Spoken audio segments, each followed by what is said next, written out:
Marcus stood frozen in the doorway, his mind refusing to process what his eyes were seeing. The storage unit stretched back 15 feet, and every inch of wall space was lined with small backpacks hung on metal hooks like some twisted retail display. The air inside was stifling, thick with dust and something else, a musty, forgotten smell that made his stomach clench. He pulled out his phone's flashlight, the beam cutting through the shadows to reveal more details he wished he couldn't see. Each tag was written in the same precise handwriting, black ink on white labels, names, ages, dates, locations. His mechanic's hands, calloused from years of working on transmissions and brake lines, shook as he played the light across row after row of small lives reduced to inventory. This was supposed to be different.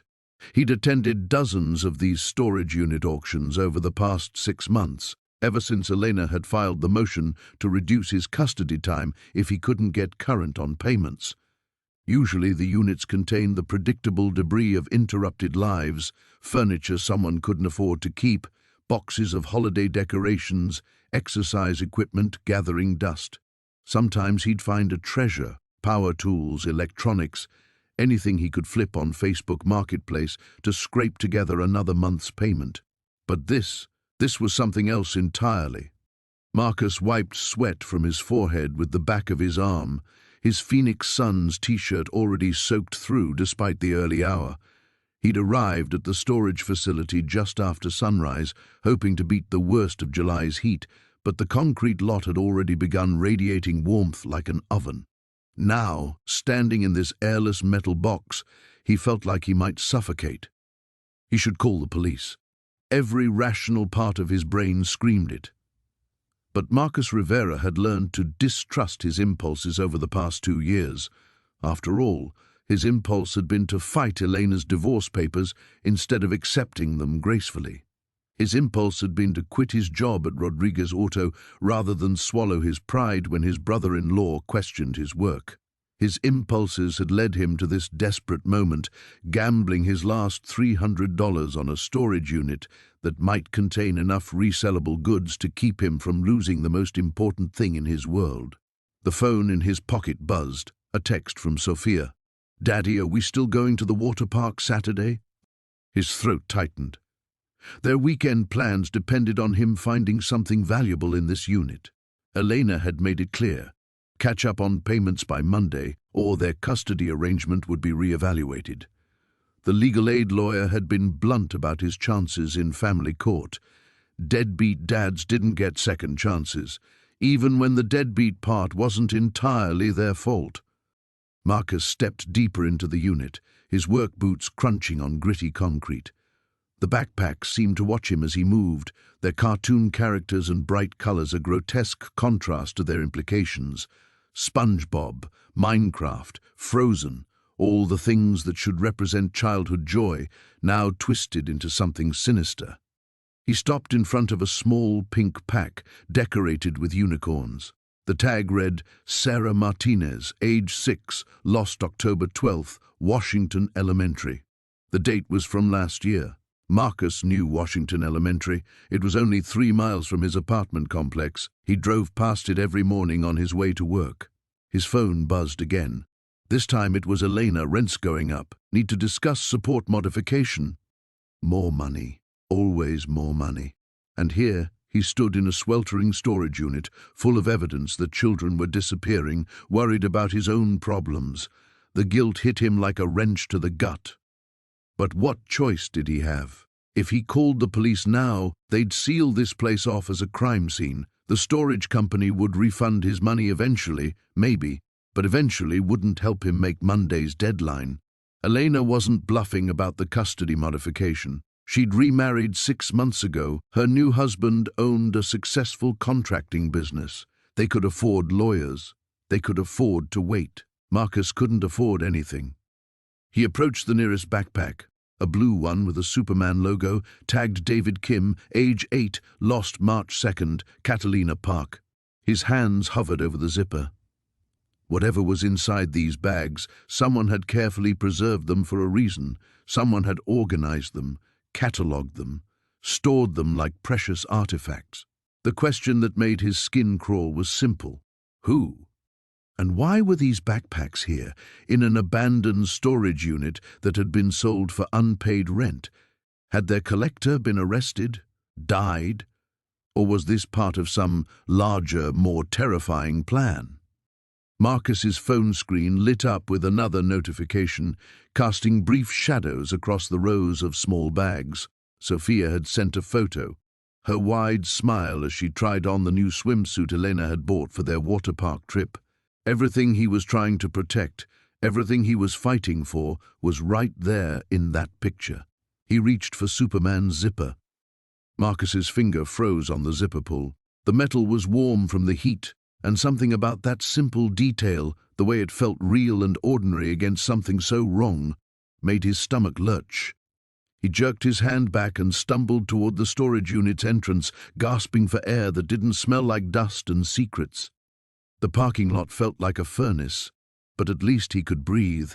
Marcus leaned against his truck's tailgate, the metal hot enough to burn through his t-shirt, and tried to think like the man Sophia needed him to be, instead of the desperate fool who'd just spent his last $300 on a crime scene. His phone rang.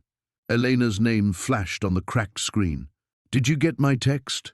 Her voice carried that crisp efficiency she'd perfected during their marriage, the tone that meant business. "Yeah, I got it." Marcus watched a family load camping gear into an SUV 3 spaces over, normal people doing normal things. "How much more are we talking?" $200 a month. The complex is renovating, adding security features. Brad thinks it's worth it for Sophia's safety. Brad. Of course Brad had an opinion about Sophia's safety. Marcus bit back his first 3 responses, all of which would have proven Elena's point about his attitude problems. "I'm working on it." "Marcus, I know you're trying, but trying doesn't pay for gymnastics classes or school clothes. Sophia's growing fast, and she needs stability." Through his windshield, Marcus could see the storage unit's dark mouth. Stability. If Elena only knew what kind of unstable world their daughter was actually living in, where children disappeared and someone collected their belongings like trophies. "I'll have the back support by Monday," he said, "and we'll figure out the increase." "How? You've been saying that for months, and things keep getting worse. Brad's company has an opening for a fleet mechanic. Good benefits, steady pay. You should consider—" "I'm not working for your husband." The words came out harsher than he intended. Elena's sigh carried 2 years of exhaustion. "This isn't about pride, Marcus. It's about Sophia having what she needs." After she hung up, Marcus sat in his truck and stared at the photo Sophia had sent. 8 years old, gap-toothed grin, still young enough to believe her daddy could fix anything. She didn't know about the eviction notice he'd hidden behind his toolbox, or that he'd been living on bologna, sandwiches, and instant coffee for 3 weeks. She didn't know he'd already sold his good tools, his motorcycle, even his father's watch to keep up with support payments. And she definitely didn't know that somewhere in the desert southwest, children were vanishing and someone was keeping score. Marcus's phone buzzed with a text from his supervisor at Pete's Auto Repair. "Need you to cover Tommy's shift Saturday. Double time." Saturday. The water park. Sophia had been talking about it for weeks, showing him pictures of the new slides online, making him promise they'd ride the lazy river together. She was finally old enough not to need the kiddie area, finally tall enough for the big slides.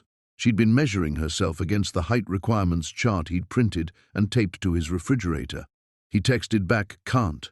Family plans." The response came immediately, "Find someone to cover or find another job." Marcus stared at the screen.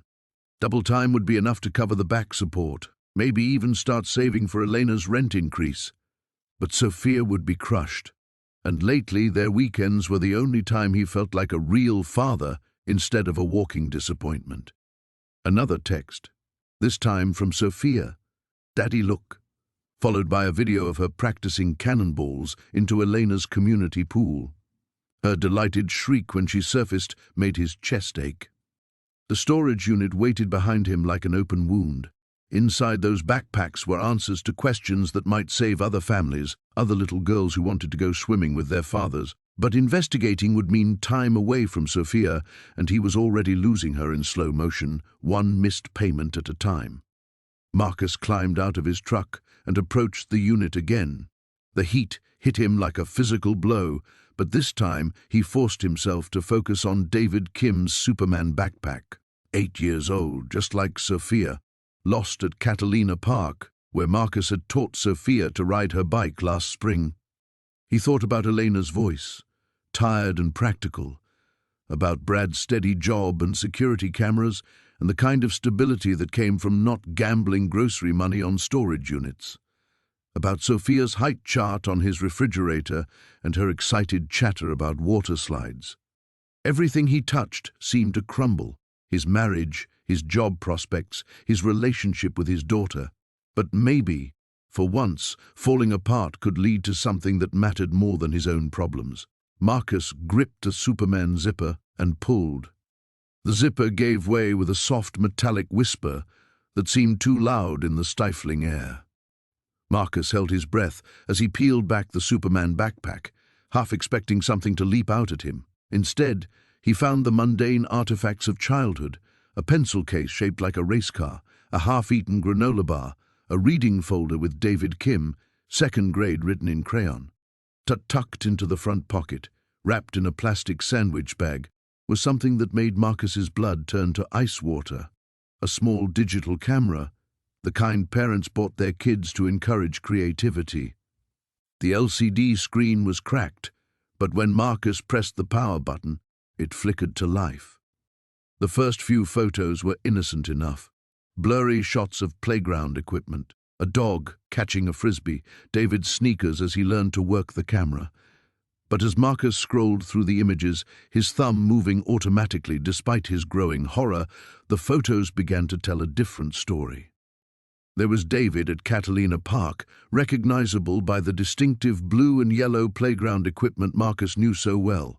The timestamp read March 2nd, 3:47 p.m., the exact date from the backpack's tag. In the photo, David was grinning at the camera, his Superman backpack visible on the bench beside him. Marcus's hand trembled as he advanced to the next image. The timestamp jumped to 3:52 p.m. This time the photo was taken from a different angle, as if someone else had been holding the camera.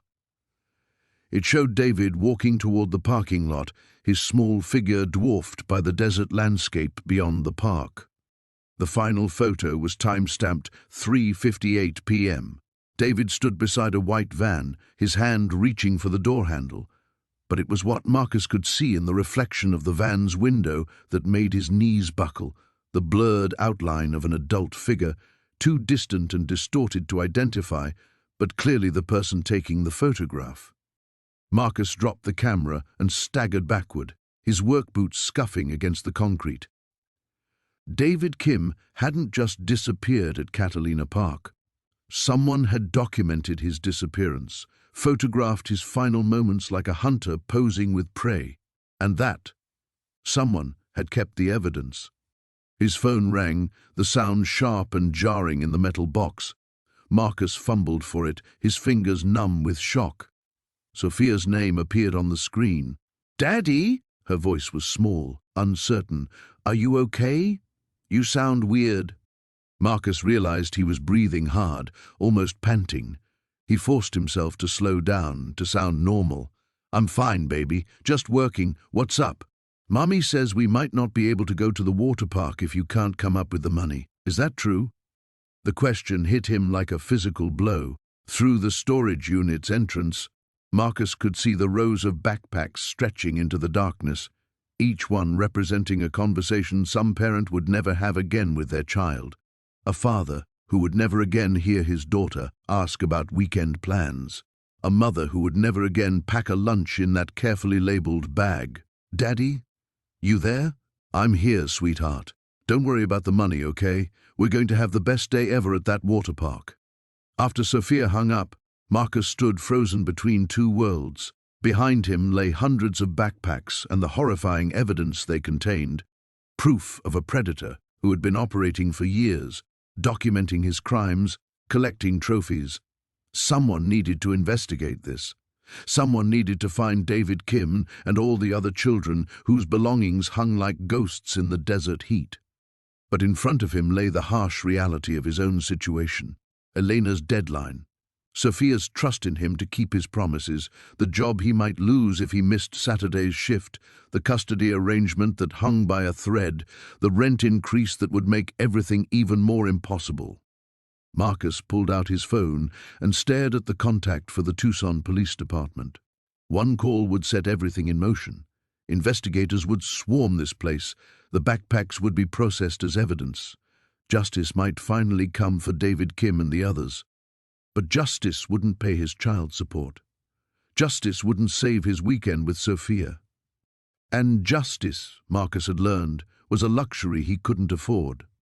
He looked back at David's camera, still glowing in the shadows where he'd dropped it.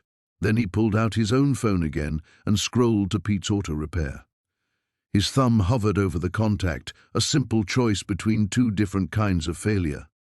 Take the Saturday shift and break Sophia's heart, but keep his job and custody arrangement intact, or keep his promise to his daughter and risk losing everything, his income, his relationship with Sophia, and any chance of investigating the horrors behind him.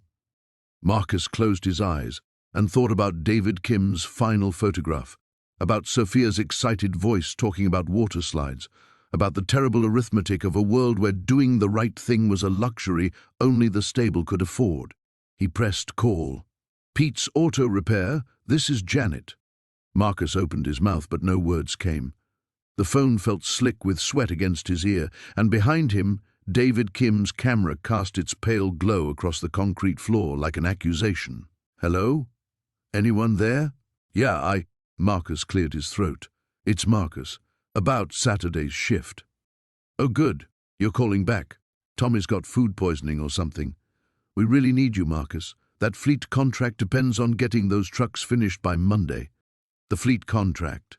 Pete had been talking about it for weeks. Some construction company that could mean steady work for the next year.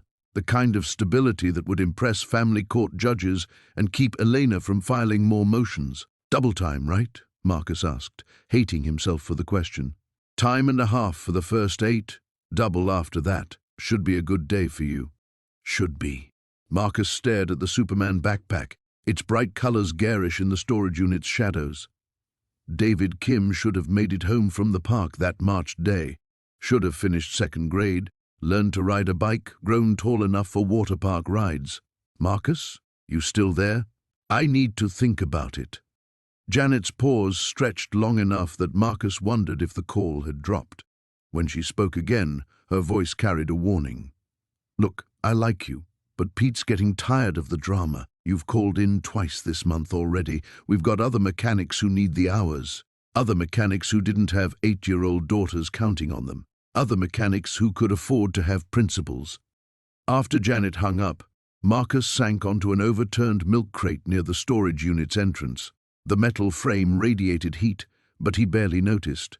His mind kept returning to that final photograph on David's camera, the boy's small hand reaching for the van door, trust written in every line of his body.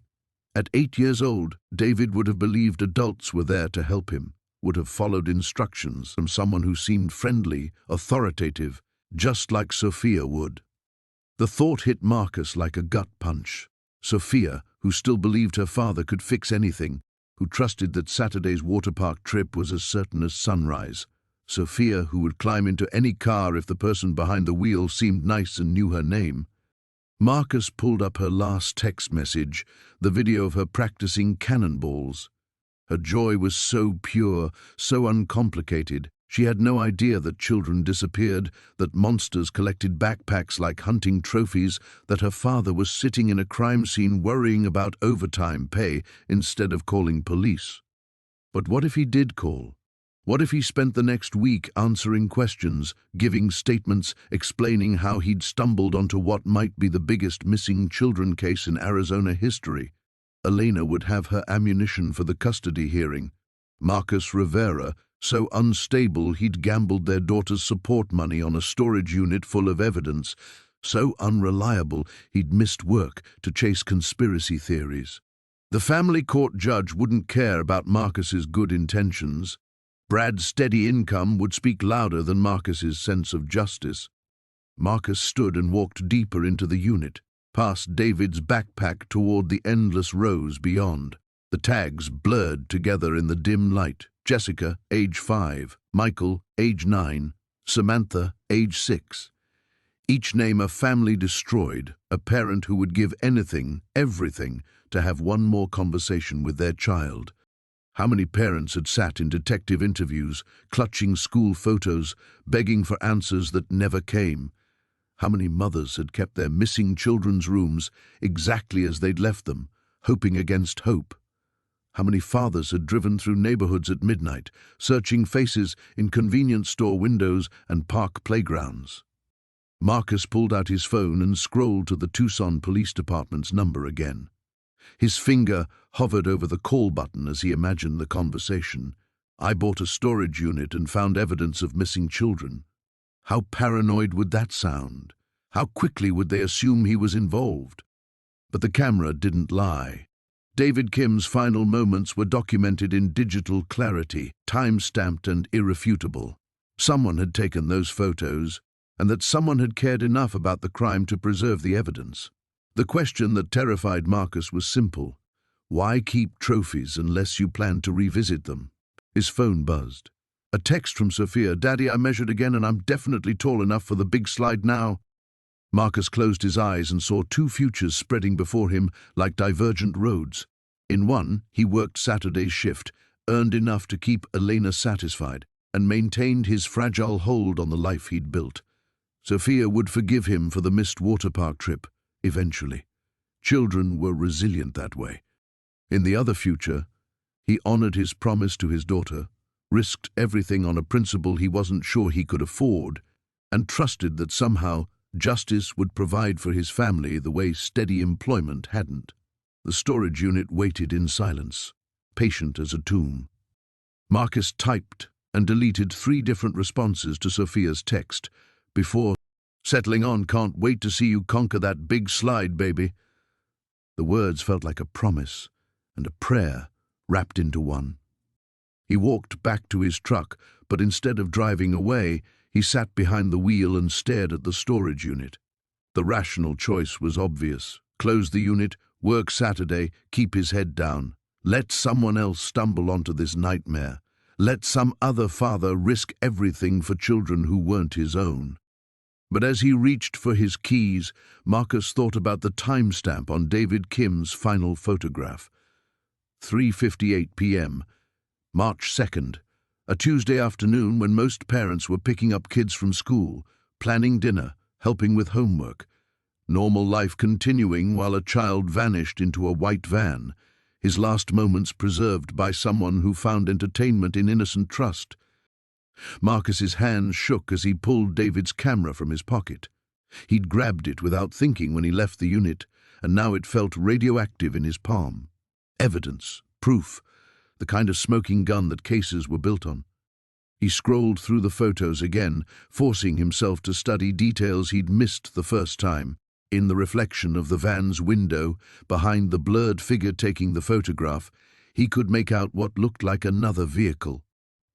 The image was too distorted to identify make or model, but it was clearly a second car, an accomplice, or someone else who'd witnessed David's abduction and done nothing to stop it. The phone rang. Elena again. "I just talked to Sophia," she said without preamble. "She's excited about Saturday. Please tell me you're not going to disappoint her." Marcus closed his eyes. "I already told you we're going." "With what money, Marcus?" "I know you don't have it. Brad offered to take her instead, but she insists on waiting for you. She's been talking about this trip for weeks." Brad, who probably drove a reliable car and had never spent his last $300 on a storage unit full of horrors, who would never find himself choosing between his daughter's happiness and a stranger's justice. "She wants to go with her father," Marcus said quietly, "not her stepfather. Brad's been more of a father to her lately than—" Elena caught herself, but the damage was done. The words hung between them like broken glass. "Than what? Than her actual father? That's not what I meant." But it was exactly what she'd meant, and they both knew it. Brad showed up to school plays and parent-teacher conferences. Brad remembered to pack extra clothes for sleepovers and signed permission slips on time. Brad was reliable in all the ways Marcus had stopped being after the divorce, after the drinking, after the long slide into barely keeping his head above water. "I'll figure it out," Marcus said. After Elena hung up, he sat in his truck and watched the sun sink toward the mountains. Other people were heading home from work, looking forward to dinner with their families, helping kids with homework, reading bedtime stories, simple pleasures that felt impossibly distant from where he sat. Marcus thought about David Kim's parents, who would never again fight about money or miss school events or whose turn it was to do bath time. They would trade everything, every comfortable routine, every minor argument, every normal problem, for one more day of ordinary family chaos. He opened his phone and found Detective Sarah Chen's number from a business card he'd kept since his DUI arrest 2 years ago. She'd been kind to him then, professional but not cruel, treating him like a man who'd made mistakes rather than a lost cause. If he was going to trust anyone with this nightmare, it would be her. But before he could dial, a text from Sophia appeared. "Daddy, can we get churros at the water park? I saved my allowance." Allowance. $5 a week that Elena probably had to remind her to ask for because Marcus forgot to give it to her half the time. His daughter was saving her pocket change for treats she wanted to share with him, and here he sat contemplating throwing their weekend away for children he'd never met. Marcus looked back at the storage unit one final time. In the growing darkness, it looked like an open grave. Inside those rows of backpacks were dozens of families destroyed, dozens of parents who would never again receive excited texts about allowance money and churros and water slides. He thought about Sophia measuring herself against the height chart on his refrigerator, about her gap-toothed grin when she'd mastered cannonballs in Elena's pool, about trust and innocence and the terrible fragility of childhood in a world where monsters documented their crimes like vacation photos. Marcus started his truck and drove to the nearest police station. David Kim's camera felt heavy in his pocket, weighted with 8 years of unanswered questions and a father's desperate hope for justice that had never come.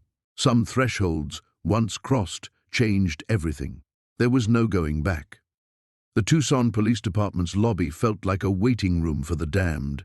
Fluorescent lights buzzed overhead, casting everything in a sickly yellow pallor. Marcus sat on a plastic chair that had probably witnessed 1,000 confessions, his leg bouncing nervously as he clutched David Kim's camera. 20 minutes had passed since he'd asked to speak with Detective Chen. The desk sergeant, a mountain of a man with suspicious eyes, had looked at Marcus like he was reporting alien abductions when he'd mentioned finding evidence related to missing children. "She'll be with you when she's available," the sergeant had said, returning to his paperwork with the dismissive air of someone who'd heard every sob story twice. Marcus watched other people come and go. A woman filing a report about her stolen bicycle, 2 teenagers whose parents had been called about shoplifting. Normal crimes with normal solutions. Nothing like the nightmare festering in his pocket. Marcus Rivera?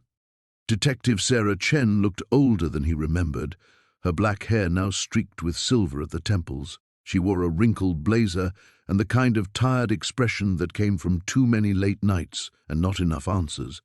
But her handshake was firm, her eyes kind.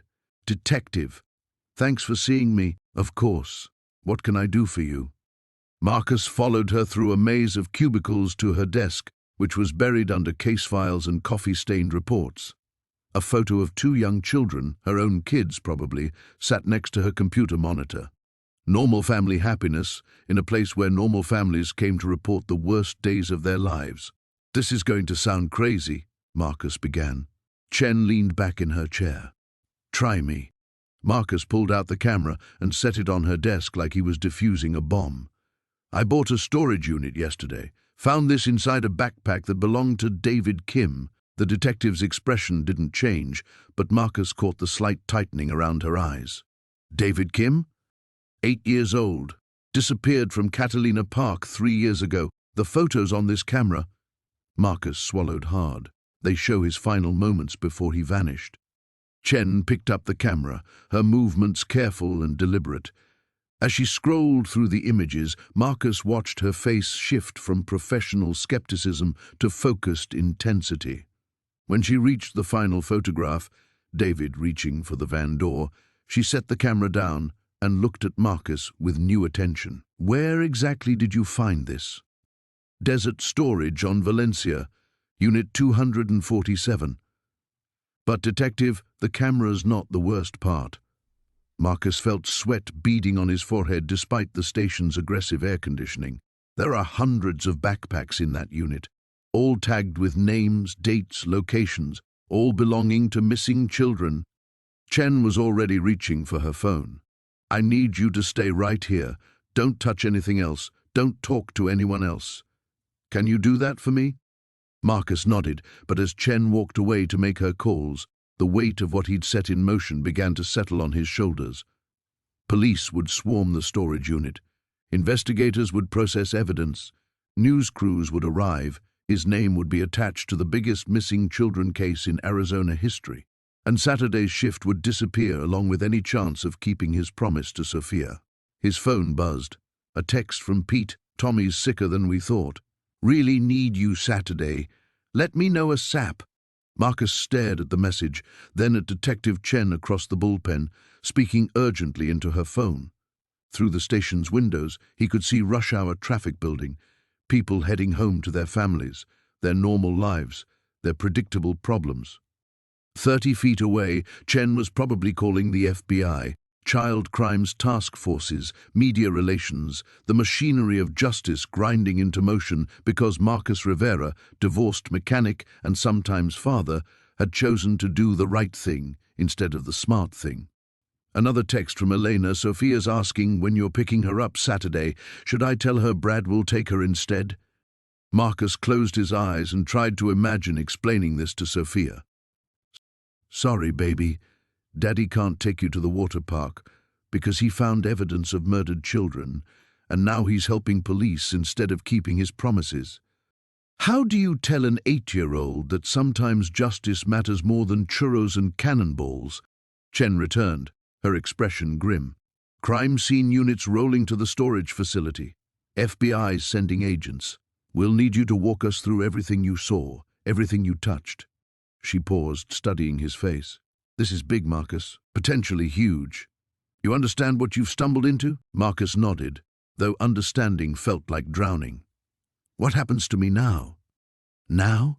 Now you help us catch whoever did this to David Kim and all those other children. You might have just blown open a case that's been cold for years." Chen's smile was fierce with the promise of justice. "You did the right thing bringing this to us." The right thing. Marcus thought about Sophia's disappointed face, Elena's anger, Pete's ultimatum. He'd chosen justice over family, strangers' children over his own daughter's happiness. Some days, doing the right thing felt like punishment.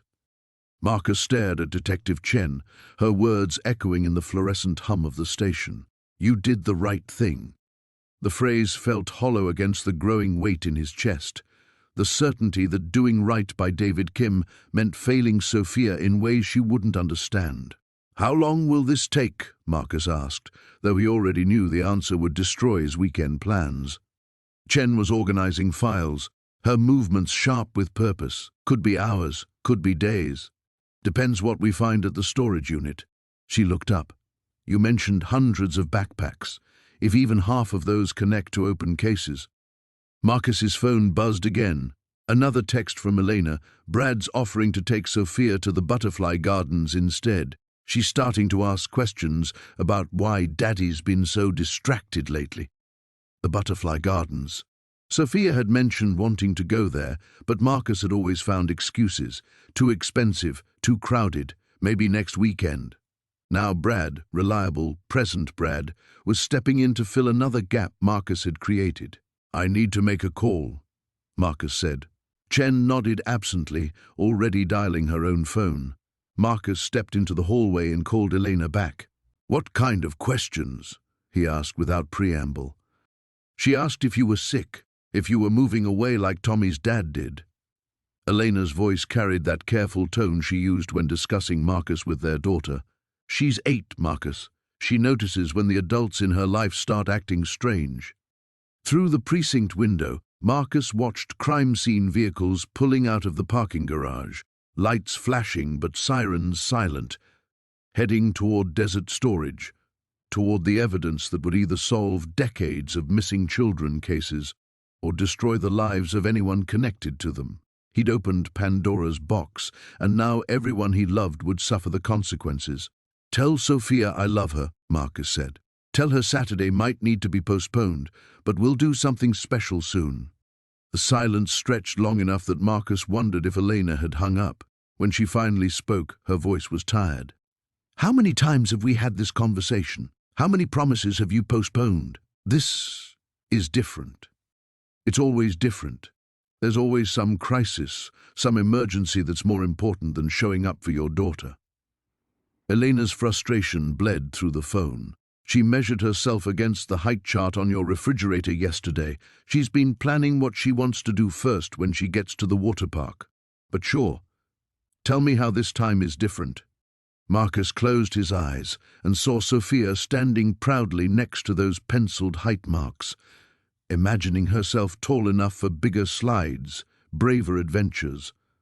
While he'd been staring at rows of missing children's belongings, his own daughter had been dreaming of a Saturday that was already crumbling.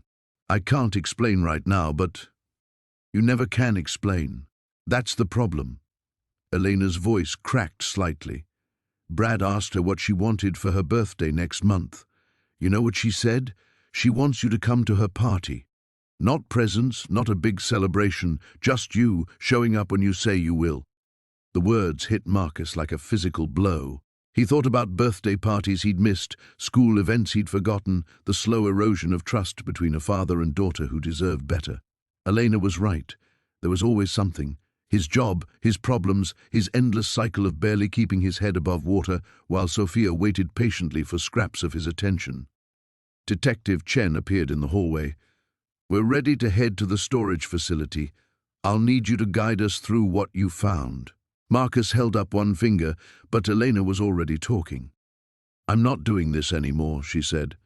"I'm not making excuses for you or helping Sophia manage her disappointment. If you can't show up for your daughter, then stop making promises you won't keep."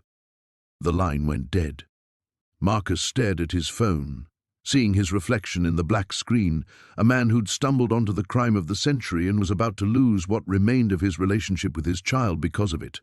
"Family emergency?" Chen asked, her expression sympathetic. "Something like that." Marcus pocketed his phone and followed her toward the exit. "Let's go catch whoever did this." But as they walked through the station's lobby, past the normal people with normal problems, Marcus felt the terrible weight of choice settling on his shoulders. David Kim's parents had waited 3 years for answers. Sophia had waited 8 years for a father who consistently chose everything else over her happiness.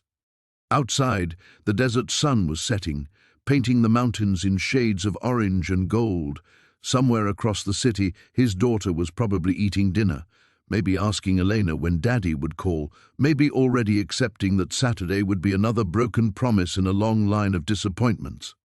Marcus climbed into Chen's unmarked sedan, and as they drove toward desert storage, he wondered if doing the right thing was worth losing the only thing that truly mattered. The crime scene at desert storage looked like a military operation. Floodlights turned the storage facility into harsh daylight, casting long shadows between rows of identical units. FBI vehicles lined the access road, while technicians in white coveralls moved with methodical precision. Marcus counted at least 20 investigators, their voices creating a low buzz of controlled urgency that made his skin crawl. "Stay close," Detective Chen said as they approached the perimeter. "Don't touch anything unless I tell you." Marcus nodded, but his attention was fractured. His phone had buzzed 3 times during the 20-minute drive, texts he hadn't dared to check. Each notification felt like another nail in the coffin of his relationship with Sophia, another reminder that he was choosing dead children over his living daughter. Unit 247 gaped open like a wound. The FBI had strung lights inside, illuminating the rows of backpacks in clinical white. What had looked sinister in the dim afternoon now appeared apocalyptic. Hundreds of small bags arranged in perfect lines, each one representing a family's worst nightmare. Marcus could see investigators photographing every angle, cataloguing every tag, treating his discovery like the crime scene it had always been. "Jesus Christ," muttered Agent Ramirez, the FBI task force leader who'd introduced himself with a bone-crushing handshake and suspicious eyes. "How many are we looking at?" "Initial count puts it around 400, Chen replied. "We've identified at least 30 that match open cases in Arizona alone." 400. Marcus felt the number like a physical blow. 400 children whose backpacks had been collected like trophies. 400 families who'd spent years wondering, hoping, slowly dying inside.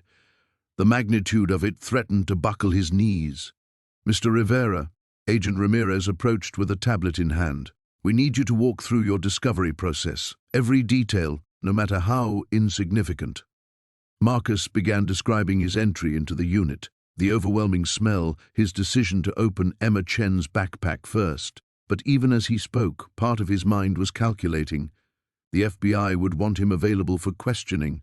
Defense attorneys would eventually demand depositions. Court appearances could stretch for months, maybe years. His life was no longer his own. It belonged to the investigation now. His phone buzzed again. This time he looked. "Sophia, Daddy, Mommy says maybe we can't go Saturday. Are you sick?" The innocence of the question destroyed him. His 8-year-old daughter, trying to understand why her father was disappearing again, offering him an excuse that would preserve both their dignities. "Are you sick?" "Yes, sweetheart. I'm sick with the knowledge that the world is full of monsters, and I can't protect you from that truth without sacrificing other children who needed protection I never gave them." "Mr. Rivera?" Agent Ramirez was staring at him. "You said you opened several backpacks. Which one specifically?" Marcus forced himself to focus. "Emma Chen's first, then David Kim's, then—" He stopped, his breath catching. "There's one more thing, something I didn't tell Detective Chen." The investigators froze. Chen stepped closer. "What?" Marcus's mouth went dry. He'd been trying not to think about it, hoping he'd misread the tag, hoping his exhausted mind had played tricks on him.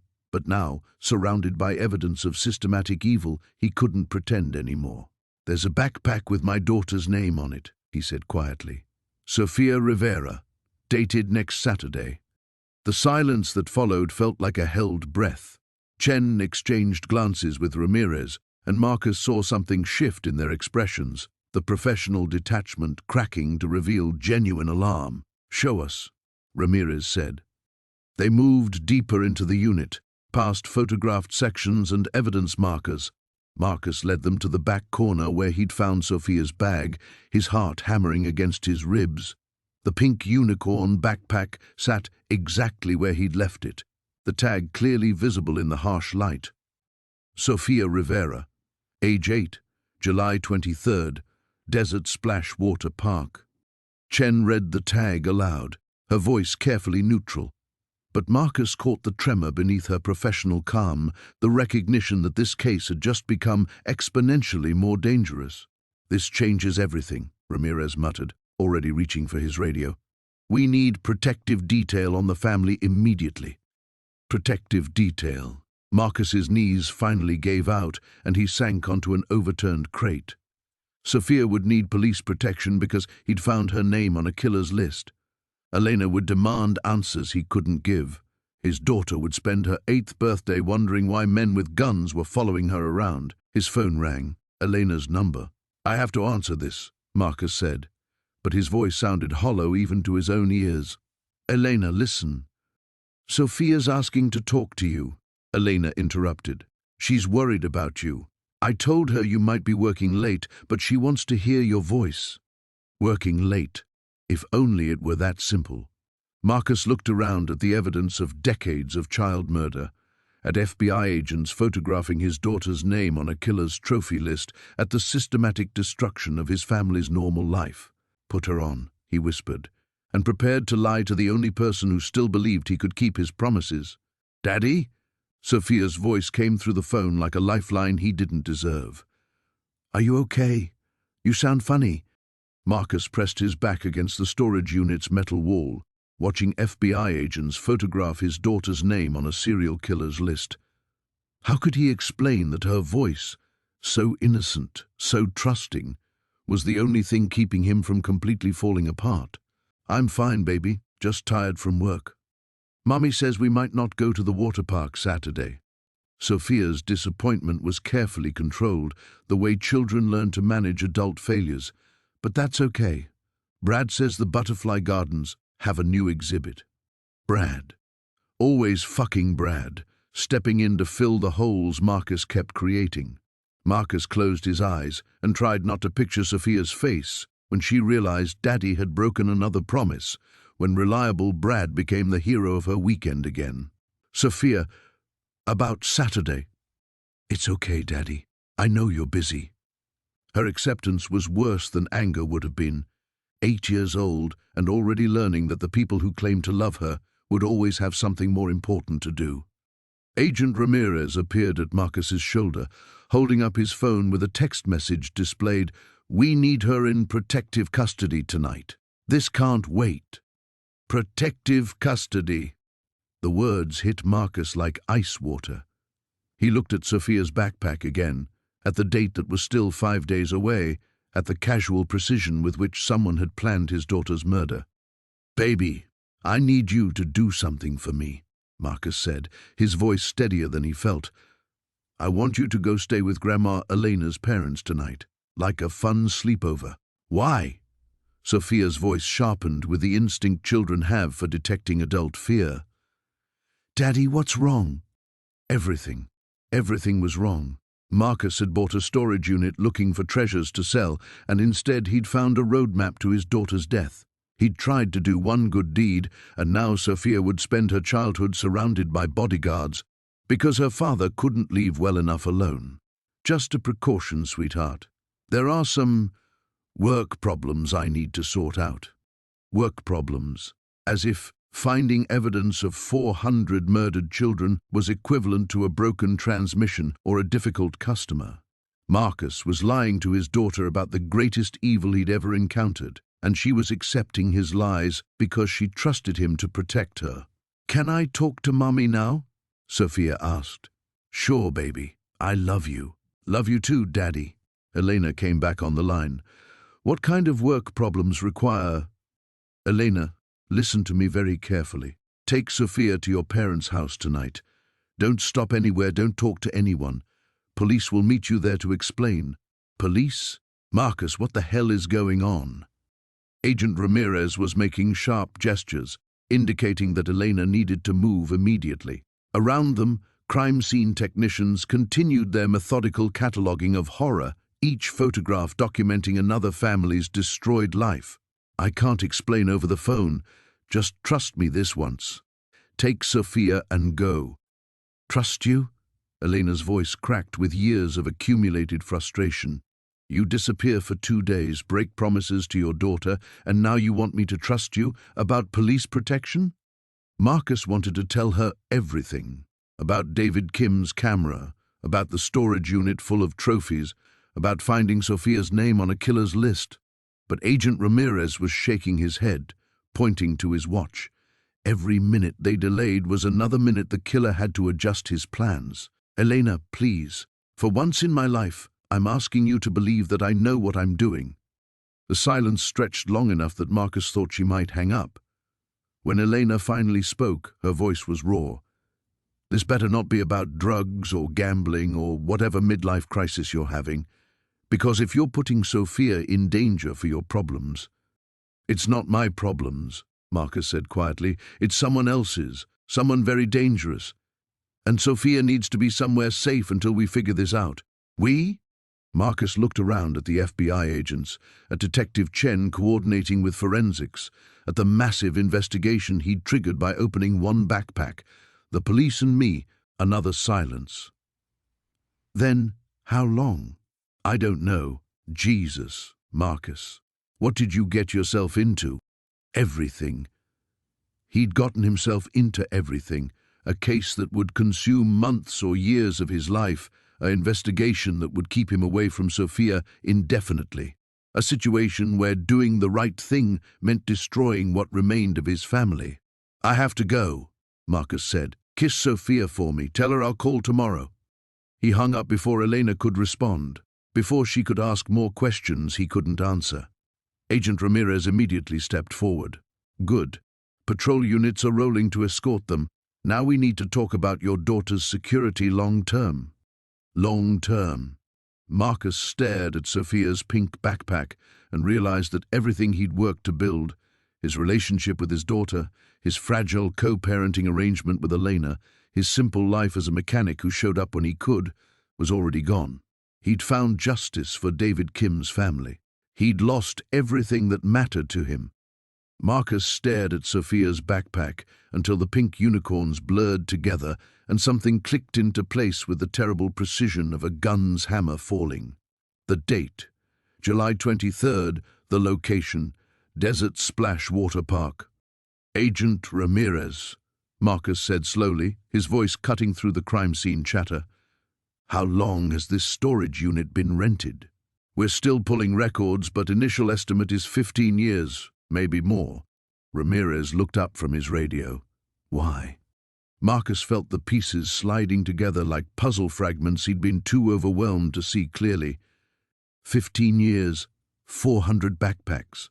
That's roughly 25 children per year. He pointed at Sophia's bag. "This is dated 5 days from now, not 5 days ago, 5 days from now." The realization hit the group like a physical force. Chen stepped closer to the backpack, her flashlight beam highlighting the pristine condition of the fabric, the crisp edges of the tag. "This isn't a trophy," Marcus continued, his mouth going dry. "It's a plan." Agent Ramirez was already barking orders into his radio, but Marcus barely heard him. His mind was racing backward through everything he'd discovered, recontextualizing every detail. The storage unit wasn't just a mausoleum of past crimes, it was an operational base. The killer wasn't finished. He was still hunting. "The backpacks," Marcus whispered, then louder, "the other backpacks. We need to check the dates on all of them." Chen was already moving, her flashlight sweeping across the rows of small bags. "Here," she called out. "Michael Torres, age 6, July 30th, Tumakakori National Historical Park." She moved to another row. "Ashley MacDonald, age 9, August 15th, Reed Park." Her voice grew tighter. "Jesus Christ, these aren't all historical. Some of these are future victims," Ramirez finished. "This sick fuck is planning months in advance." But Marcus was still staring at Sophia's backpack, and another realization was dawning, one that made his blood turn to ice water. The killer knew Sophia's name, her age, her favorite place to go with Daddy, which meant he'd been watching them, planning, waiting. "How does he know?" Marcus asked aloud. "How does he know we go to Desert Splash? How does he know Sophia well enough to buy her exact favorite type of backpack?" The storage unit fell silent except for the hum of floodlights and the distant crackle of police radios. Chen and Ramirez exchanged glances that Marcus recognized, the look investigators shared when they realized a case was worse than they'd imagined. "Mr. Rivera," Chen said carefully, "when was the last time you took Sophia to that water park?" Marcus thought back. 3 weeks ago, maybe 4. It was a Saturday. He paused, remembering Sophia's delight at the new slides, how she'd insisted they stay until closing time. She posted pictures on that kids app Elena lets her use, the one where she can share photos with family. "What app?" Ramirez demanded. "I don't know. Some kid-safe social media thing. She shows me the pictures sometimes, her and her friends, places we go together." Marcus felt sick. Oh God, he's been watching her online posts. But even as he said it, Marcus knew it was more than that. The killer hadn't just been monitoring Sophia's digital footprint. He'd known exactly when they'd be at the water park, exactly what time, exactly how to find them. Which meant, "He's been following us," Marcus said, the words coming out like a confession. "Not just watching online, actually following us. To the park, to my apartment, to Elena's house." His voice cracked. "How long has he been planning to take my daughter?" The question hung in the air like smoke. Marcus thought about all the Saturdays he'd spent with Sophia, all the public places where she'd felt safe and happy, the zoo, the children's museum, the splash pads around Tucson. Had someone been watching them the entire time, taking notes, making plans, waiting for the perfect opportunity? "We need to expand the protective detail," Ramirez said into his radio. "Full surveillance on all family members, including the ex-wife and her boyfriend, Elena and Brad." Marcus realized with growing horror that Sophia's entire world was now at risk. Everyone she loved, everyone who cared for her, had become potential targets simply because they existed in her orbit. His phone buzzed with a text from Elena. "Police just arrived. Sophia's scared. She wants to know why men with guns are asking about you. What do I tell her?" Marcus looked around at the evidence of systematic child murder, at his daughter's name written in a killer's handwriting, at the future crime scene someone had already planned in meticulous detail. What could he possibly tell an 8-year-old that would make any of this comprehensible? The truth hit him then, complete and devastating. He wasn't just a man who'd discovered a crime anymore. He was bait. The killer had planned to take Sophia, and Marcus had stumbled into the trap 5 days early, which meant somewhere out there, someone was watching this very crime scene, adjusting his timeline, perhaps already moving to a backup plan.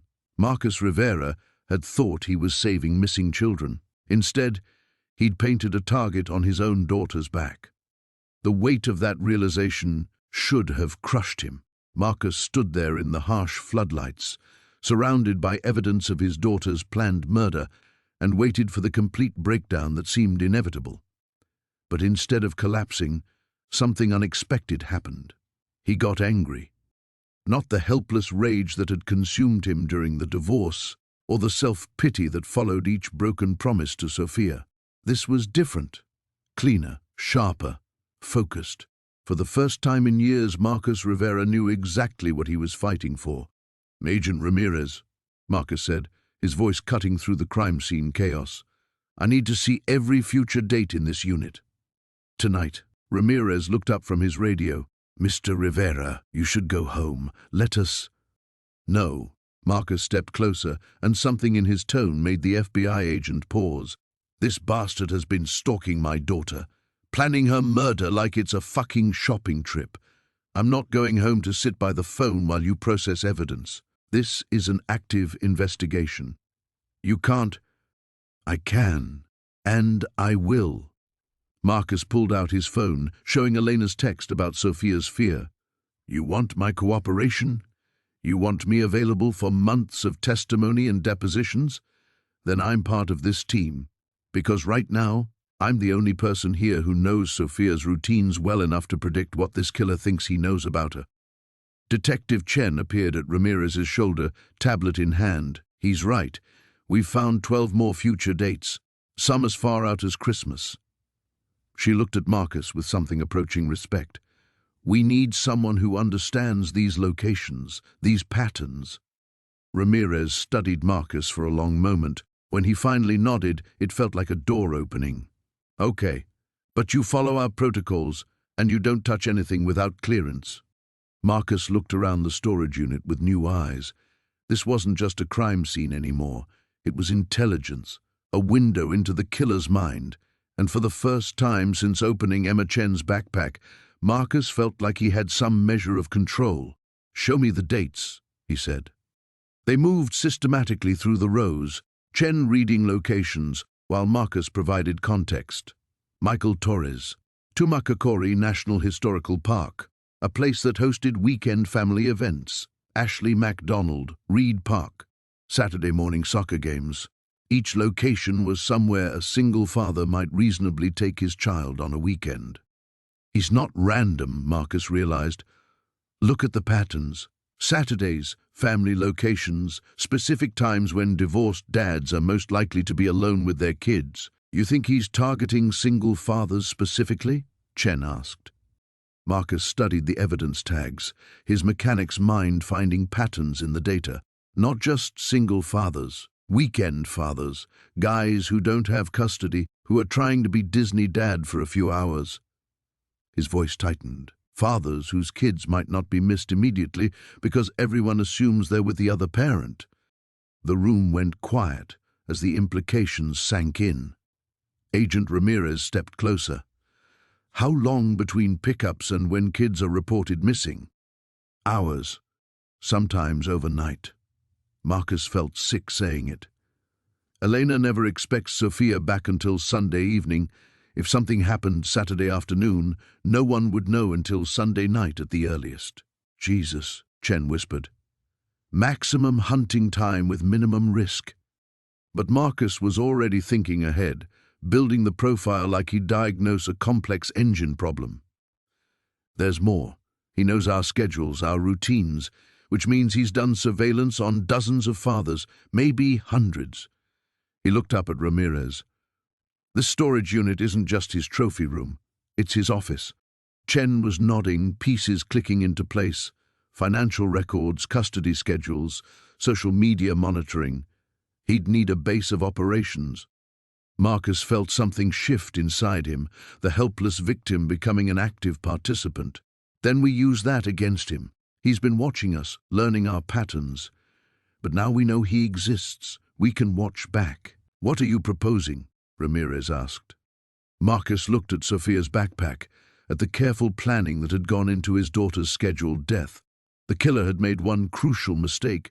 He'd revealed his timeline 5 days early. He's expecting to find Sophia at Desert Splash this Saturday.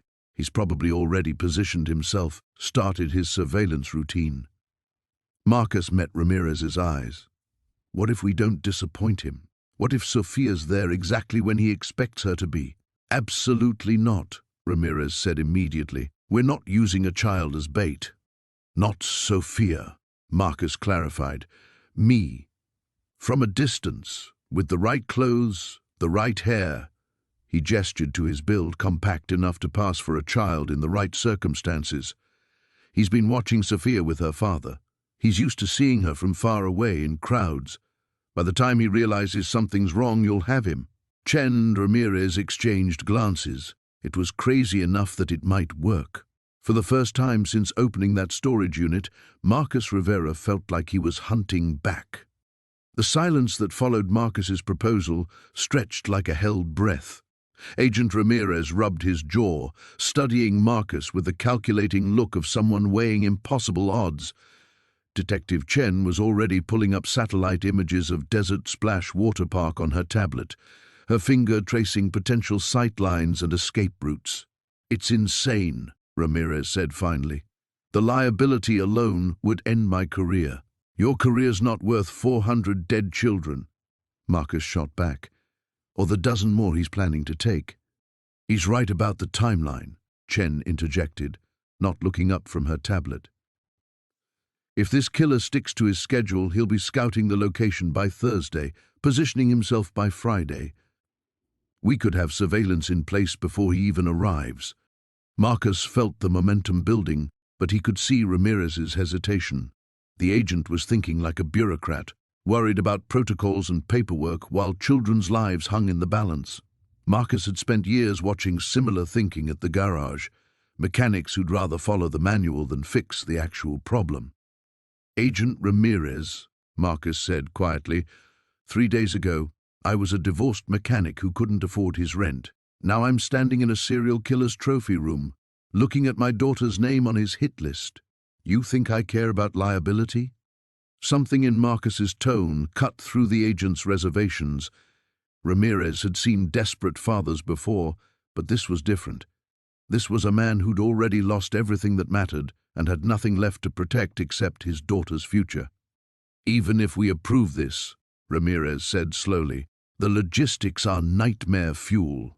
You'd need to pass for an 8-year-old girl from a distance while wearing surveillance equipment that could get you killed if it's discovered. And that's assuming our killer doesn't have backup plans, doesn't spot our counter-surveillance, doesn't— He won't, Marcus interrupted.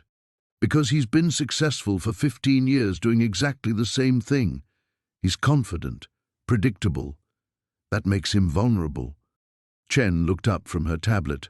The water park has 17 different surveillance cameras, but most are focused on the pools for safety monitoring. Blind spots exist near the entrance, the parking area, and the snack bar. She paused. Places where a predator might approach a child who's wandered away from their parent. Marcus nodded, remembering Sophia's tendency to chase butterflies or investigate interesting sounds. How many times had he turned around to find her 50 feet away, completely absorbed in some discovery? A skilled predator could use that curiosity against any parent.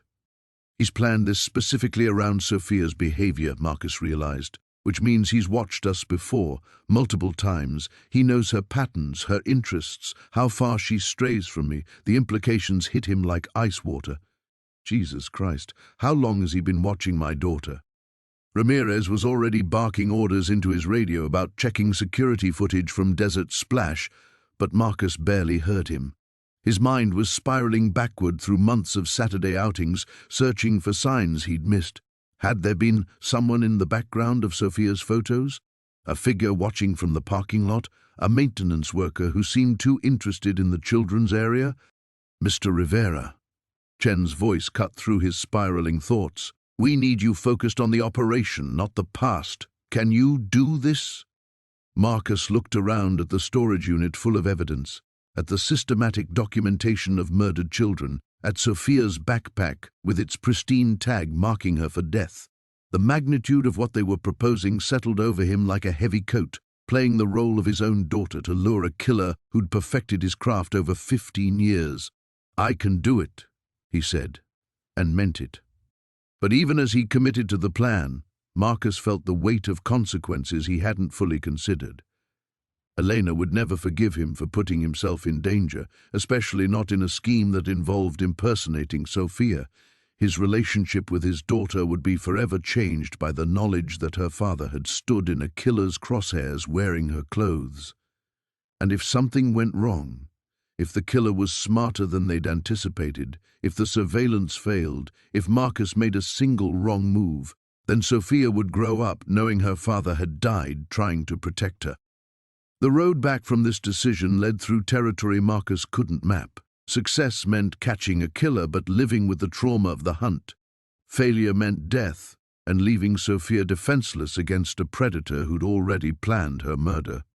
But standing there, surrounded by evidence of systematic evil, Marcus realized he'd already made his choice the moment he'd opened Emma Chen's backpack.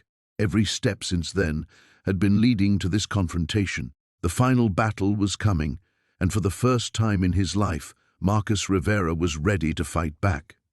The next 72 hours passed in a blur of preparation that felt both surreal and terrifyingly concrete. Marcus found himself in an FBI safe house, learning skills he'd never imagined needing: how to move like a child, how to wear a wire without detection, how to signal distress without alerting a predator who'd spent 15 years perfecting his hunt. Detective Chen had procured clothing identical to Sophia's favorite outfit: pink shorts with unicorns, a sparkly blue top that caught the light. Standing in the safe house bathroom mirror, Marcus barely recognized himself.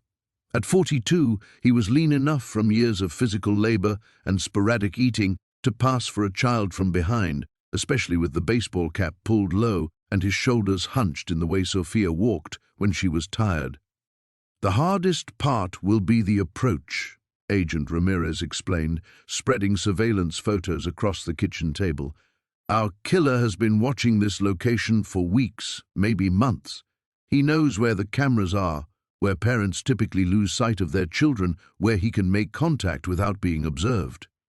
Marcus studied the aerial photos of Desert Splash, trying to see the water park through a predator's eyes.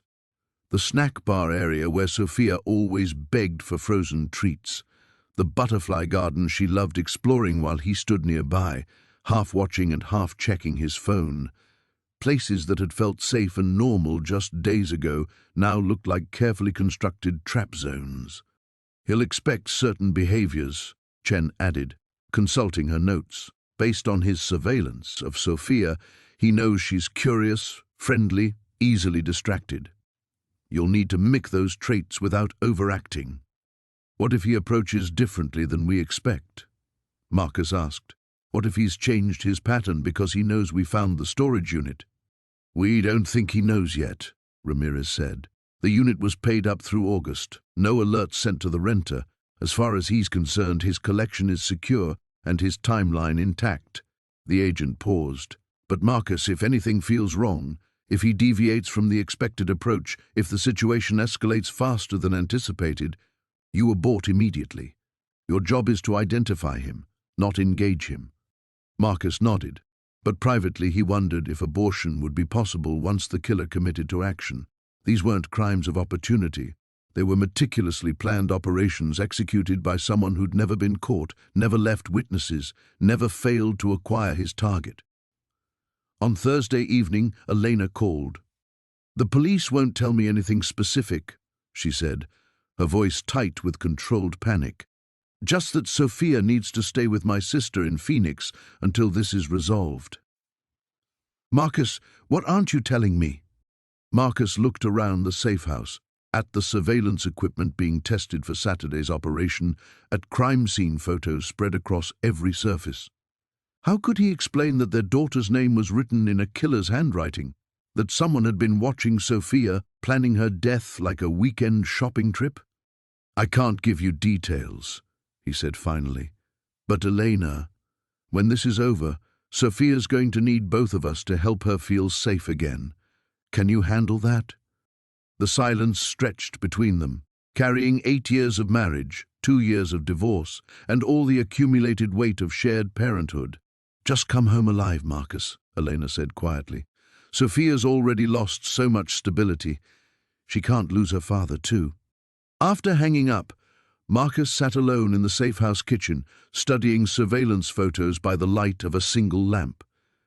Every image showed ordinary families enjoying summer recreation, children splashing in pools, parents lounging in shade, teenagers clustered around the snack bar. Normal life proceeding obliviously while predators circled like sharks. But hidden somewhere in these scenes was a killer who'd been hunting successfully for 15 years, someone intelligent enough to avoid detection while documenting hundreds of murders, someone patient enough to plan months in advance and disciplined enough never to deviate from proven methods. Tomorrow, Marcus would walk into that killer's carefully prepared trap, wearing his daughter S clothes and carrying enough surveillance equipment to potentially save dozens of children. Everything he'd learned since opening that first backpack had led to this moment. His mechanical problem-solving skills, his newfound understanding of predatory patterns, his absolute refusal to let Sophia become another trophy in that storage unit. Friday morning arrived grey and humid, monsoon clouds building over the mountains east of Tucson. Marcus dressed carefully, adjusting the wire beneath Sophia's unicorn shirt, practicing the shoulder slouch that made him appear smaller and younger. In the mirror, he looked like a father's worst nightmare, his child, vulnerable and alone, wandering into a predator's range. "Surveillance teams are already in position," Ramirez reported through his earpiece. "Weather's going to help with concealment, but it might also give him more cover." Marcus nodded, checking his appearance one final time. In 6 hours, he would walk into Desert Splash Water Park as bait in the most dangerous operation of his life. The final test had begun. The parking lot of Desert Splash Water Park felt like stepping onto the surface of the sun. Heat radiated from asphalt that could fry an egg, and the monsoon clouds that had promised relief hung motionless overhead, building pressure instead of releasing it. Marcus adjusted the baseball cap, Sophia's favorite, with a faded unicorn decal, and walked toward the entrance with the slightly unsteady gait of a tired 8-year-old. Visual contact. Ramirez's voice crackled in his nearly invisible earpiece. "You look good. Remember, stay in character but stay alert." Marcus pushed through the turnstiles, his skin crawling with the certainty that he was being watched. The killer was here somewhere, had probably been here for hours, positioned and ready. 15 years of successful hunting had taught him patience, preparation, the art of blending into family environments while evaluating targets. The water park buzzed with weekend energy, children shrieking with delight, parents calling out warnings, the constant splash and spray of artificial fun. Marcus wandered toward the snack bar area, following the route Sophia always took, drawn by the smell of nachos and the promise of frozen treats. His movements felt awkward, hyper-conscious, but surveillance footage had shown this was where she always went first. Movement near the butterfly garden, Chen's voice whispered through the comm. Adult male, mid-40s, baseball cap, carrying a maintenance clipboard. He's been circling the area for 20 minutes. Marcus felt his pulse spike. Through his peripheral vision, he caught sight of the figure. Average height, unremarkable clothing, the kind of person who vanished into crowds by design. The man was studying the garden area with the focused attention of someone planning logistics, not enjoying recreation. "That's him," Marcus breathed, barely moving his lips. But even as he said it, something felt wrong. The killer had spent months watching Sophia, learning her patterns. He would know she never went to the butterfly garden alone. Marcus always accompanied her there, drawn by her fascination with the colorful wings and flowering plants. This felt too obvious, too exposed. "Hold position," Ramirez commanded. "Let him make the approach." Marcus pretended to study the snack bar menu while watching the suspect's reflection in the glass. The man was definitely focused on the children's area, but his positioning suggested he was waiting for something specific, a signal, a distraction. That's when Marcus saw the second figure. Near the pool area, another maintenance worker was adjusting equipment that looked perfectly functional. Same build as the first man, same careful positioning, same predatory patience. Marcus felt ice form in his stomach despite the 100-degree heat. "We have a problem," he whispered. "There are two of them." "Negative," Chen's voice came back immediately. "We've accounted for all park maintenance staff. Both those men are unauthorized." The implications hit Marcus like cold water. This wasn't a lone predator with 15 years of successful hunting. This was a team, a network. No wonder they'd been so successful, so systematic, so impossible to catch. While law enforcement searched for a single serial killer, they'd been facing something far more sophisticated. "They're splitting my attention," Marcus realized. "One creates the distraction, the other makes the grab." "Jesus, how many children?" "Stay focused," Ramirez cut him off. "Teams are moving to intercept both suspects. Your job is to maintain position and—" The lights went out. Emergency power kicked in seconds later, but those crucial moments of confusion were enough. Marcus heard children crying, parents calling out, the controlled chaos of a crowded facility dealing with unexpected darkness. When the backup illumination flickered on, both maintenance workers had moved closer, much closer. The first man was now positioned between Marcus and the exit, clipboard abandoned, hands free and ready. The second had closed the distance from the pool area, moving with the fluid efficiency of someone who'd rehearsed this exact scenario countless times. "Abort," Ramirez's voice commanded. "Get out of there now."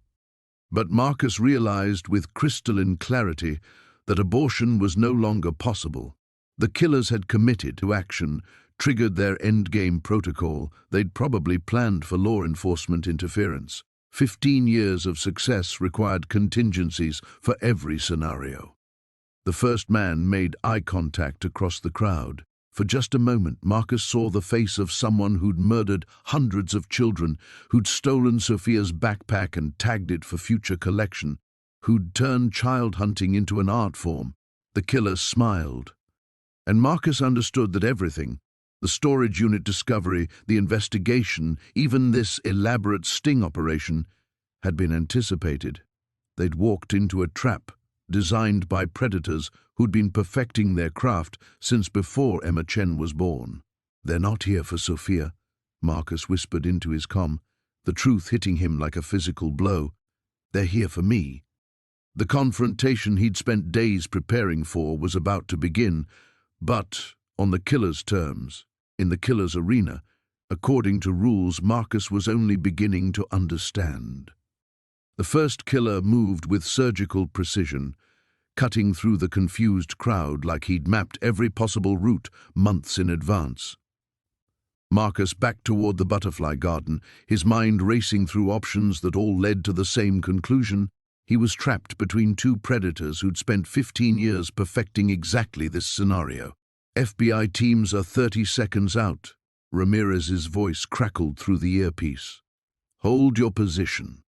But 30 seconds was a lifetime when facing killers who measured success in heartbeats. Marcus reached the garden's entrance and made a decision that went against every instinct screaming in his head. Instead of running, he turned and walked deeper into the enclosed space, drawing both predators away from the families still milling in confusion near the pools. The butterfly garden offered cover, but also isolation. Flowering bushes created blind spots where anything could happen. Marcus positioned himself near the center fountain, where at least he could see approaches from multiple directions. Through the foliage, he caught glimpses of both men converging on his location. "You found our storage unit," the first killer called out, his voice carrying the casual tone of someone discussing weekend plans. "That was unexpected. We've been collecting for 15 years without interference." Marcus stayed silent, but his mind catalogued everything. The man's accent, his word choices, the clinical detachment in his voice. These weren't crimes of passion. They were systematic harvesting operations conducted by people who'd removed emotion from murder. "Your daughter wasn't supposed to be difficult," the second voice added from behind a cluster of banana plants. "Simple pickup, quick processing. But then, you had to get creative." The reference to Sophia sent rage flooding through Marcus's system, but he forced himself to stay focused. These men wanted him angry, reactive, making mistakes. They'd probably studied his psychological profile the same way they'd studied his daughter's playground habits. "Where are they?" Marcus asked, loud enough for his comm to pick up. "The children from the backpacks. What did you do with the bodies?" Laughter echoed through the garden, cold and genuinely amused. "Bodies? You still don't understand what you stumbled into." The first killer stepped into view, hands empty but positioned like a boxer ready to strike.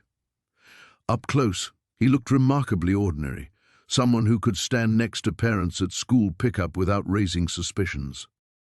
"Those children aren't dead, Mr. Rivera. Death would be wasteful." The implications hit Marcus like physical blows. A network that had been operational for 15 years, hundreds of missing children, systematic collection and transportation. The backpacks weren't trophies, they were shipping manifests. "Trafficking," Marcus breathed, understanding flooding through him. "You're running children." "We're providing a service," the second killer corrected, still hidden but closer now. Supply and demand, carefully managed across multiple territories. Your daughter would have been delivered to clients who specifically requested her characteristics. Marcus felt his world tilt on its axis. Emma Chen's final moments, captured on that hidden camera, all those children documented and catalogued like inventory. Sophia's backpack, tagged for future processing, not random predation, but organized business operations with distribution networks spanning the Southwest. "The FBI knows everything now," Marcus said, backing toward the garden's rear exit. "Your whole operation is compromised."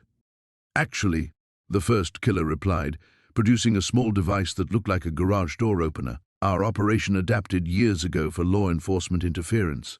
"You think 15 years of success happened without contingency planning?" He pressed the button. Marcus heard the explosion before he felt it. Not close enough to cause injury, but loud enough to create chaos throughout the water park. Emergency alarms began wailing. Parents screamed for their children. The organized evacuation procedures the killers had probably studied for months kicked into effect.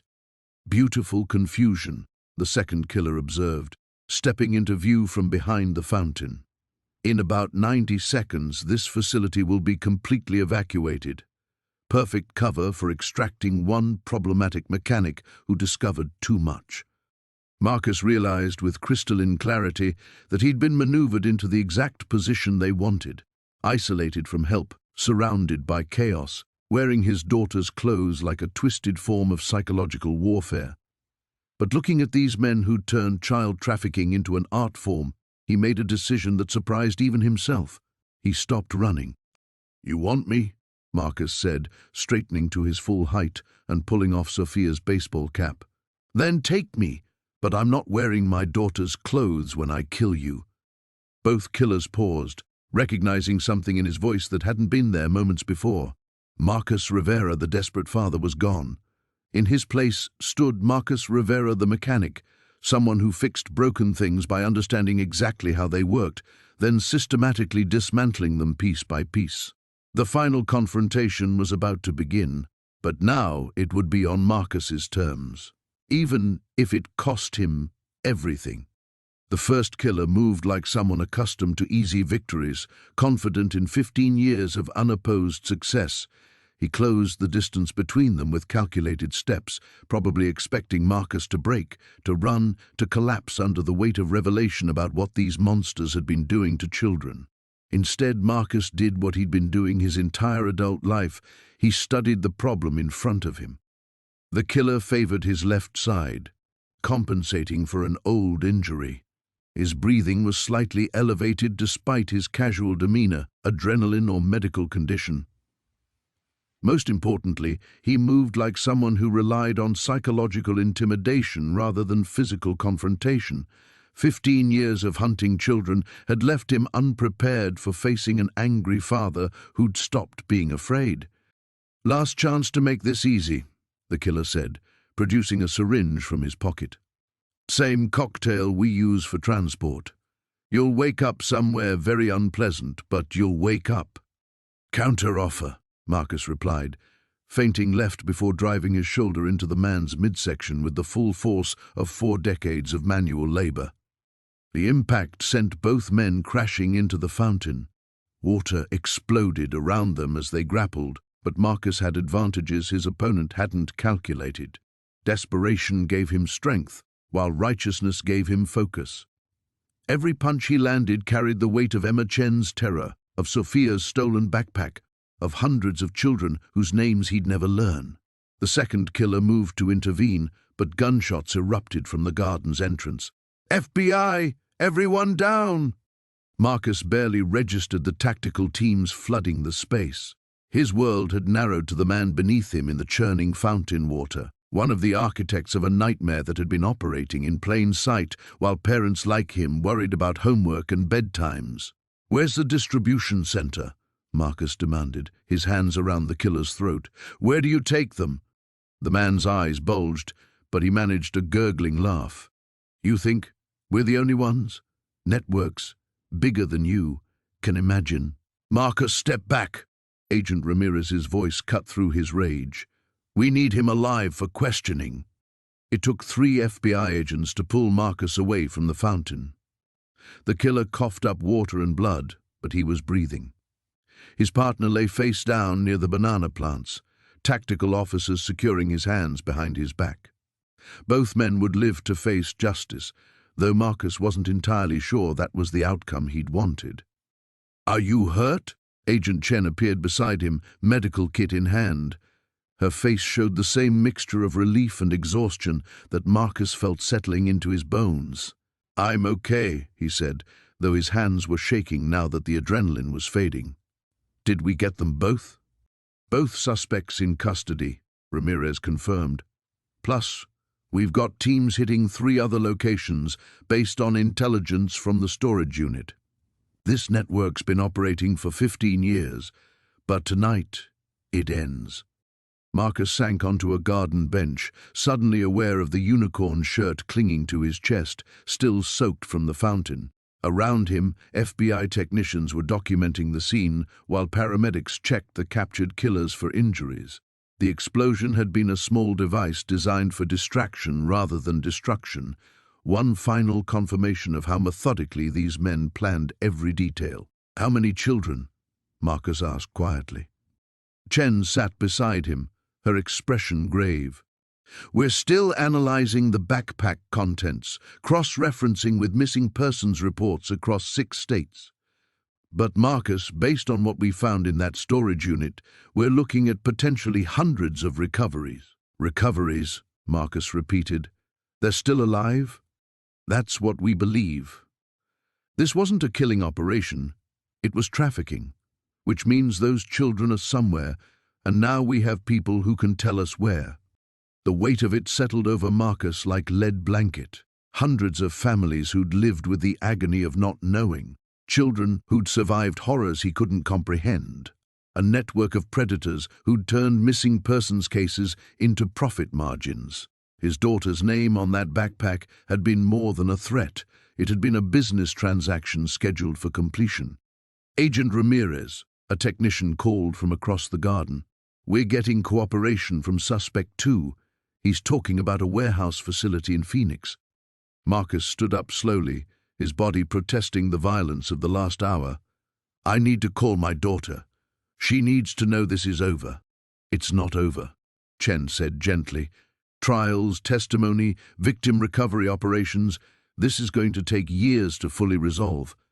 But the immediate threat to Sophia, to other children, that ended tonight. As FBI teams escorted the killers away, Marcus pulled out his phone with hands that were finally steady. For the first time in a week, he was going to have a conversation with his daughter that wasn't shadowed by the knowledge that someone had marked her for destruction. The nightmare was over. The healing could finally begin. Marcus dialed Sophia's number as FBI agents finished securing the scene around him. The unicorn shirt had dried in the desert heat, but he was still aware of its weight against his skin, a reminder of how close he'd come to losing everything that mattered. "Dad?" Sophia's voice came through clearly, no longer carrying the careful worry that had shadowed their conversations all week. "Mom said you caught the bad guys." "We did, sweetheart." Marcus found himself smiling for the first time in days. "It's really over. You can come home." 3 hours later, Marcus stood in the driveway of his small house, watching Elena's car pull up to the curb. Sophia burst from the passenger seat before the vehicle had fully stopped, racing across the yard and into his arms with the unstoppable force of an 8-year-old who'd been separated from her father for too long. "I missed you so much," she whispered against his shoulder, and Marcus felt something fundamental shift inside his chest. A week ago, he'd held her with the desperate knowledge that someone wanted to steal her away. Now he held her with the certainty that she was safe, that the nightmare was truly finished. Elena approached more cautiously, studying his face with the practiced attention of someone who'd known him for 15 years. "You look different," she said quietly. Marcus knew what she meant. The man who'd bought that storage unit had been drowning, behind on child support, struggling to keep his business afloat, measuring his worth by his failures. The man standing in this driveway had stared into the face of genuine evil and emerged with a deeper understanding of what actually mattered. "I feel different," he admitted, "like I've been living underwater and finally came up for air." That evening, after Sophia had fallen asleep in her own bed surrounded by stuffed animals and familiar toys, Marcus sat on his front porch, watching the sunset paint the desert mountains in shades of gold and crimson. Agent Chen had called with updates. The warehouse in Phoenix had yielded 17 children, all alive, all being reunited with families who'd given up hope. More locations were being raided across the Southwest based on intelligence extracted from the captured traffickers. Elena joined him on the porch steps carrying 2 cups of coffee. "The FBI agents who debriefed Sophia said you were incredible, that you saved hundreds of children." Marcus accepted the coffee gratefully, noting how natural it felt to have Elena beside him again. "I just did what any parent would do." "No," she said firmly. "Most people would have turned that evidence over to police and waited for someone else to solve it. You put yourself in danger to protect our daughter and children you'd never met. That's not what any parent would do. That's what you would do." They sat in comfortable silence, watching the last light fade from the sky.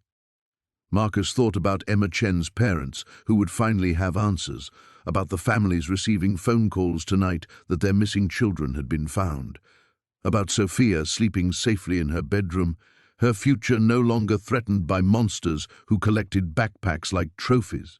"I've been thinking," Elena said eventually, "about us, about Sophia, about what kind of family we want to be." Marcus felt his pulse quicken, but not with the anxiety that had characterized their relationship for the past 2 years. "What kind of thinking?" "The kind where I remember why I fell in love with you," she said softly. "Watching you this week, seeing how far you'd go to protect our daughter, I forgot about your struggles with money, with work, with all the small stuff that seemed so important before. I remembered who you are underneath all that." "I'm still the same guy who was behind on child support," Marcus pointed out, "still struggling to keep the garage profitable." "None of that changed." Elena turned to face him fully. "But I changed. My priorities changed. A week ago I thought financial stability was the most important thing I could give Sophia. Now I know that having a father who would walk through hell to keep her safe matters more than whether he can afford her dance classes." Marcus felt tears threatening for the first time since the ordeal began. "What are you saying?" "I'm saying I want to try again. Not for Sophia, not because of what happened, but because you reminded me that some people are worth fighting for." She reached for his hand. "I love you, Marcus. I never stopped. I just forgot for a while."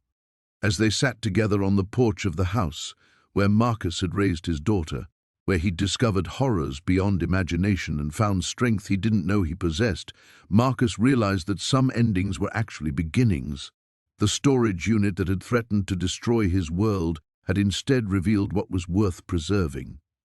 Tomorrow would bring testimony and trials, media attention and victim recovery efforts, but tonight, his family was together, his daughter was safe, and the man who'd thought he was drowning had discovered he could swim after all. The healing had indeed begun, the new beginning. 6 months later, Marcus stood in his garage, hands deep in the engine of a 2015 Camry, when he heard Sophia's laughter echoing from the office. She was doing homework at the small desk Elena had moved in last month, the same desk where Marcus had first spread out those horrific photographs that changed everything. Now it held spelling worksheets and art supplies instead of evidence of unthinkable crimes. "Dad, I'm stuck on this math problem," Sophia called out, her voice carrying the easy confidence of a child who knew her father would always have time for her questions. Marcus wiped his hands clean and walked into the office, noting how the space had transformed. Elena had painted the walls a warm yellow, hung Sophia's artwork alongside Marcus's automotive certificates, and somehow made the cramped room feel like home. The man who'd once measured success by how many cars he could repair in a day now closed the garage every afternoon at 3:30 to help with homework. "Let's see what we're working with," Marcus said, settling into the chair beside his daughter. The math problem was about calculating distances, something that would have triggered painful memories just months ago. Now it was simply another opportunity to watch Sophia's mind work through challenges with the same determination that ran in both sides of her family. As Sophia erased and recalculated, Marcus's phone buzzed with a text from Agent Chen. Jury returned guilty verdicts on all counts. Life sentences, no parole. Thought you'd want to know? Marcus smiled, setting the phone aside without responding immediately. The trials had dominated local news for months, with Marcus testifying 3 times about the storage unit, the backpacks, the systematic horror he'd uncovered. Each court appearance had been another step toward closure, but the real healing had happened here, in quiet moments like this one. "Got it," Sophia announced, showing him her corrected work. "The answer is 47 miles. "Perfect," Marcus said, kissing the top of her head. "You're getting too smart for your old dad." "You're not old," Sophia protested with 8-year-old logic. "And Mom says you're the smartest person she knows." The front door opened, accompanied by Elena's voice calling, "How are my favorite people doing?" She appeared in the doorway carrying grocery bags and wearing the smile that had drawn Marcus to her 15 years ago. The same smile he'd thought was lost forever during their divorce proceedings. "We conquered fractions," Sophia announced proudly. "I figured out why Mrs. Henderson's car was making that grinding noise," Marcus added. "Turns out she's been driving with the parking brake partially engaged for 3 months. Elena laughed, the sound filling the small office with warmth. "My heroes, both of you." As Elena unpacked groceries in the kitchen, Marcus found himself studying this life they were rebuilding. The garage was more profitable than ever, thanks partly to media attention that had brought new customers, but mostly because Marcus approached his work differently now. He fixed cars with the same methodical determination he'd brought to hunting child traffickers, and customers responded to his renewed sense of purpose. The child support payments that had once hung over him like storm clouds were now simply part of a budget Elena helped him manage. They'd remarried quietly last month, with Sophia as their only witness, choosing to focus on building their future rather than celebrating past mistakes forgiven. "There's something I need to show you both," Elena said, rejoining them in the office with an envelope in her hands. This came today. Inside was a handwritten letter on expensive stationery. Marcus recognized the return address, the Chen family in Riverside, California.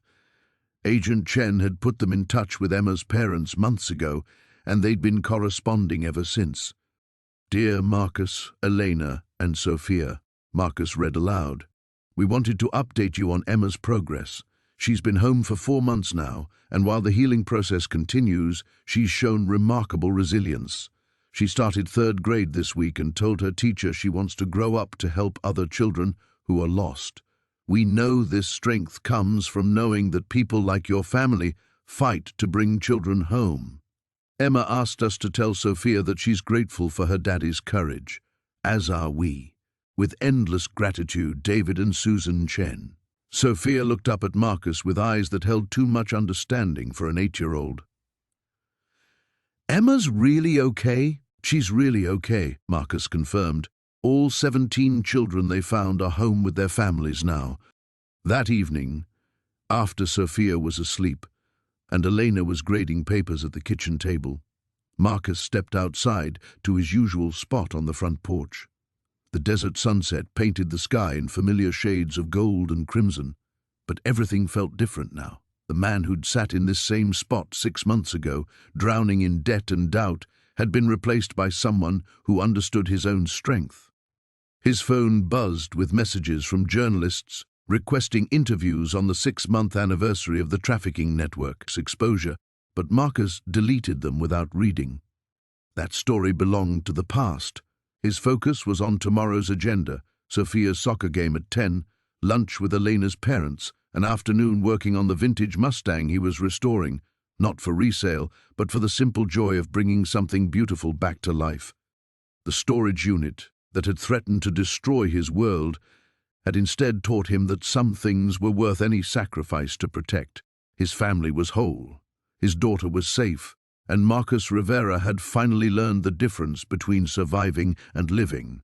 The new beginning stretched out before them, full of possibility.